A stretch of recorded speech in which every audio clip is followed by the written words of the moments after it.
I've lived in Michigan all of my life, with only a few brief spells when I lived like for 4 months in Georgia, and I lived for another couple months at Florida, Horseshoe Beach area.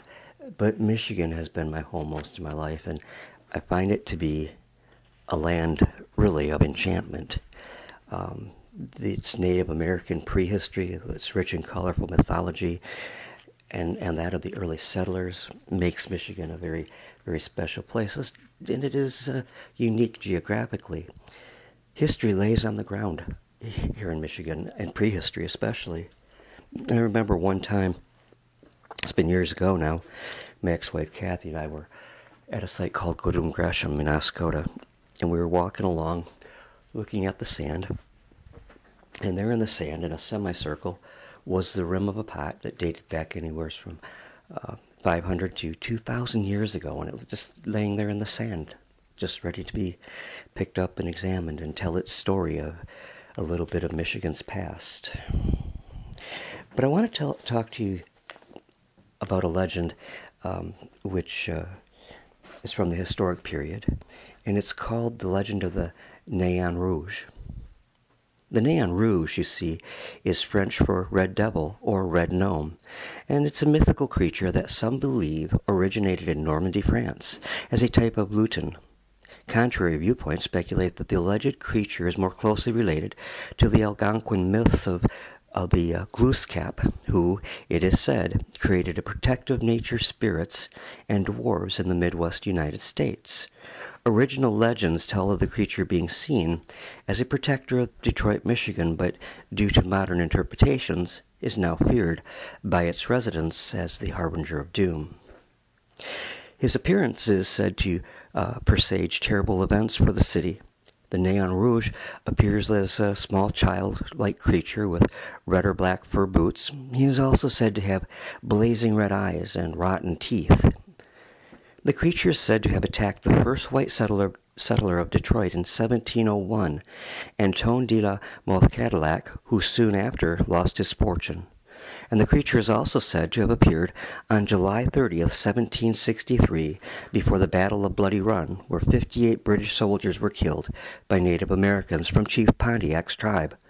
The small tributary of the Detroit River, which still flows through what is now Elmwood Cemetery, turned red with blood for days after the battle, and it is said he was seen dancing on the banks of the Detroit River.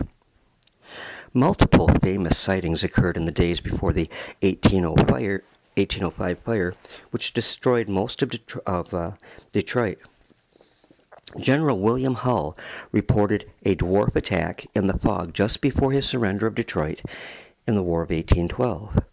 Jane Dacey of East Elizabeth Street was at home performing errands one evening in October of 1872 when she entered a dark room and saw what the Detroit Free Press called a ghost.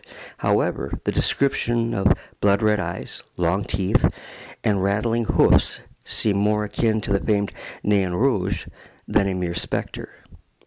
The fright of seeing the creature caused Dacey to faint and become bedridden. Another woman claimed to have been attacked in 1884 and described the creature as resembling a baboon with a horned head, brilliant, restless eyes, and a devilish look on its face. And another report was attack was reported as recently as 1964. Other sightings include the day before the 12th Street riot in 1967 and before a huge snow ice storm of March 1976, when 2 utility workers are said to have seen what they thought was a child climbing a utility pole, which then jumped from the top of the pole and ran away as they approached. More recently, in the autumn of 1996, according to an article in the Michigan Believer, the Nain Rouge was spotted by 2 admittedly drunken nightclub patrons who claimed to both have heard a strange cawing sound, similar to that of a crow, coming from a small hunched-over man who was fleeing the scene of a car burglary. And the creature was described as wearing what looked like a really nasty torn fur coat. The Detroit Beer Company, a brew pub in downtown Detroit, has as its signature brew a Detroit Dwarf lager named in honor of the Nain Rouge. And in 2010, a community-based movement began a tradition of a costumed community parade in Midtown Cass Corridor neighborhood called the March du Nain Rouge. The event is a revival of an early tradition in the legend of the Nain Rouge. At the conclusion of the parade, an effigy of the imp was destroyed, thus banishing the evil spirit from the city for yet another year. And each year, parade participants and spectators are encouraged to wear costumes so that when the Nain Rouge returns, he will not recognize the persons who once again ousted him from the city limits, and thus will not be able to seek any personal vengeance.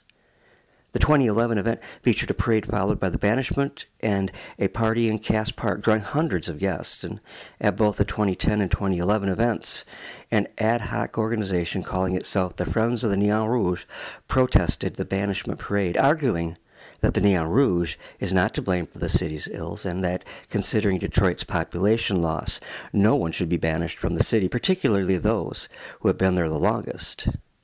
The banishment parade has also taken place in 2012, 13, and 14, and the 2014 parade included a short speech by Alexis Wiley, Mayor Mike Dugan's representative. But yet there is more. I have another story here that I would like to share with you, again about the famous Red Dwarf. It's one of Michigan's more... it's hard to pick a legend or a mythological Michigan story to be the weirdest. But the Nain Rouge, or the Red Dwarf of Detroit, is indeed right up there in the top 10, it would have to be. The infamous Red Dwarf of Detroit was reputed to be the foul offering of the stone god, who only appeared when there was to be trouble. The Red Dwarf was called the Demon of the Strait, and its appearance heralded disaster. Cadillac, founder of Detroit, encountered the Nain Rouge while sitting on the bank of the Detroit River. The Red Dwarf had jumped down right in front of the French colonial governor, startling him nearly out of his wits, and thrust a long stick at him as if it were a sword. Harried by the imp's wax, Cadillac drew his own sword and parried between the creature back with the flat of his blade until it ran away, crackling madly, and from that moment Cadillac's fortunes took a downturn, and he was eventually recalled to France, losing his trade monopoly and all of his privileges. The Red Dwarf was next seen during Pontiac's Rebellion, a period in which the Native American tribes had banded together against the British following the French and Indian War. The United Tribes had attacked a number of settlements and laid siege to Fort Detroit. The British had attempted to end the siege with the sneak attack on Pontiac's encampment, but their plan was betrayed to the rebel leader. Pontiac defeated the British in the Battle of Blood Run, which took place at the creek 2 miles north of the fort. Several survivors of the battle claimed to have seen the Red Dwarf running along the shores of the lake shortly before the battle began. And the imp was spotted once again in 1805, racing through the streets of Detroit just before the city burned to the ground.